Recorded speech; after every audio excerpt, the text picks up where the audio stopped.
మీకు నీతి నిజాయితీ ఉంటే మీరు ఎక్కువ సభ్యులున్న మండలికి ఎందుకు వస్తున్నారు? మీకు 11 మంది సభ్యులున్న ఎమ్మెల్యేలు మీతో జగన్మోహన్ రెడ్డి గారితో కలిపి కూడా ఎందుకు శాసనసభకు ఎందుకు రావడం లేదని అడుగుతున్నాం. మీరు ఈరోజు కోటి సంతకాలు అని చెప్పి నానా యాగి చేసి అక్కడ పోయి గవర్నర్ను కలిసే బదులు రేపు శీతాకాల సమావేశాలు వచ్చినప్పుడు తప్పకుండా అసెంబ్లీకి రండి, చర్చించండి.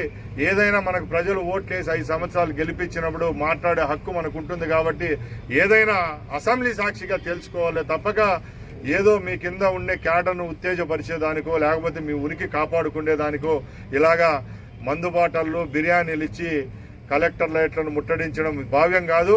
ఇప్పటికైనా జగన్మోహన్ రెడ్డి గారు తెలుసుకోవాలి.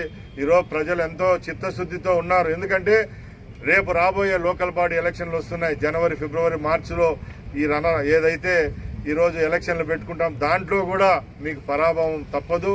ఇవన్నీ మీరు గుర్తించుకొని ఇలాంటి పనులు చేస్తున్నారని మేము చెప్తున్నాం. మేము ప్రజల పక్షాన ప్రజల కోసం పనిచేసే ప్రభుత్వం అని మరొకసారి తెలియజేసుకుంటూ